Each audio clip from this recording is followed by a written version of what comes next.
আসসালামু আলাইকুম ওয়া রাহমাতুল্লাহি ওয়া বারাকাতুহু। বন্ধুরা, আশা করি মহান আল্লাহর রহমতে আপনারা সবাই ভালো আছেন।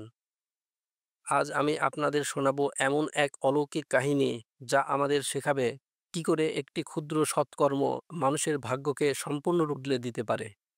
একদা এক জনপদে এক ধোবা বাস করত, যার অসততা এবং প্রতারণায় এলাকাবাসী অতিষ্ঠ ছিল।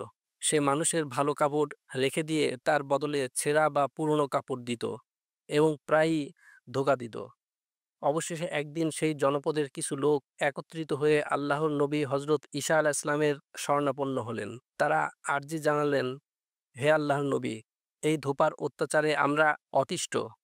আপনি তার জন্য বদদোয়া করুন, যেন আল্লাহ তাহাকে এই পৃথিবী থেকে তুলে নেন এবং আমরা তার জুলুম থেকে মুক্তি পাই। হজরত ঈসা আলাহ ইসলাম তাদের কষ্ট অনুভব করলেন।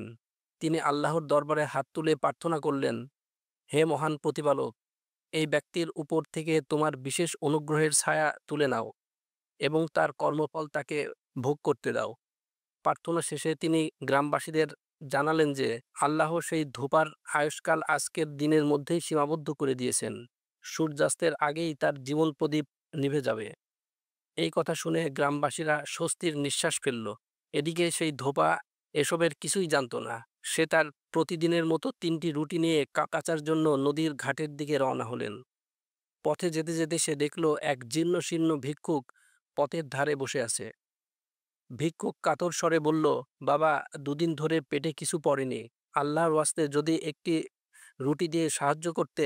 ধোবার মন, যা সাধারণত কঠিন থাকত, সেদিন কেন যেন একটু নরম হলো। সে একটি রুটি ভিক্ষুককে দান করল।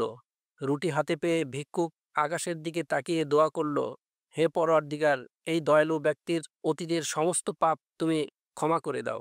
ভিক্ষুকের এই আন্তরিক দোয়া ধোপার পাষাণ হৃদয়ে যেন এক ঝলক শীতল বাতাস বইয়ে দিল। সে নিজের অজান্তেই তার দ্বিতীয় রুটিটিও ভিক্ষুকের হাতে তুলে দিল। এবার ভিক্ষুকের চোখ দিয়ে অশ্রু গড়িয়ে পড়ল। সে কান্নাজড়িত কণ্ঠে দোয়া করল, হে আরশের মালিক, তুমি এই বান্দার অতীত এবং ভবিষ্যৎ সমস্ত গোনা মাফ করে দাও এবং তার আত্মাকে পরিশুদ্ধ করে দাও। এই দোয়া শুনে ধোপার ভেতরটা যেন ওলটপালট হয়ে গেল। সে তার শেষ সম্বল তৃতীয় রুটিটিও ভিক্ষুককে দিয়ে দিল। এবার ভিক্ষুক সিজদায় লুটিয়ে পড়ে দোয়া করল, হে দয়াময় আল্লাহ, এই ব্যক্তিকে তুমি দুনিয়ার সমস্ত আসমানি বিপদ থেকে রক্ষা করো এবং পরকালে তার জন্য জান্নাতে একটি সুরম্য প্রাসাদ নির্মাণ করে দিও।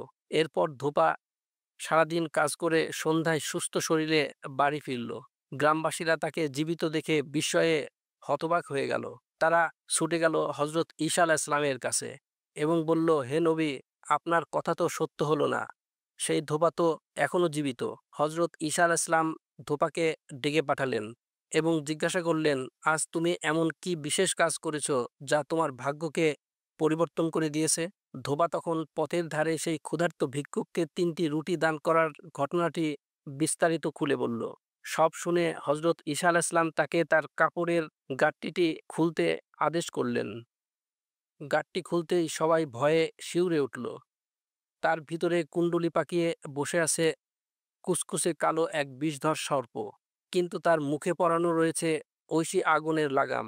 হজরত ঈসা আলাহ ইসলাম সাপটিকে উদ্দেশ্য করে বললেন, হে সর্প, তোমাকে কি এই ব্যক্তিকে দংশন করার জন্য পাঠানো হয়েছিল?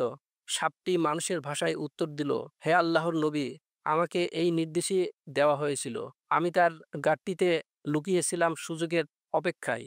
কিন্তু যখনই সে প্রথম রুটিটি দান করল, আল্লাহর নির্দেশে এক ফেরেশতা এসে আমার মুখে এই আগুনের লাগাম পরিয়ে দেন।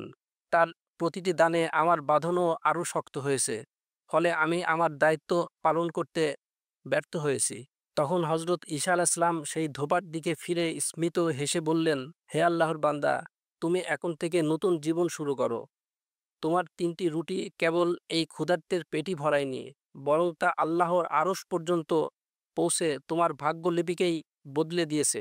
তোমার দান তোমার এবং মৃত্যুর মাঝে এক অটল প্রাচীর হয়ে দাঁড়িয়েছে। তো বন্ধুরা, এই ঘটনা আমাদের এটাই শেখায় যে আন্তরিকতার সাথে করা ক্ষুদ্রতম দানও আল্লাহর কাছে অত্যন্ত প্রিয়। এটি কেবল বিপদই দূর করে না, বরং মানুষের ভাগ্যকেও নতুন করে লিখতে পারে। আজকের এই কাহিনী আপনাদের কেমন লাগলো তা আমাদের জানাতে ভুলবেন না। ভালো থাকবেন, সুস্থ থাকবেন। আল্লাহ হাফেজ।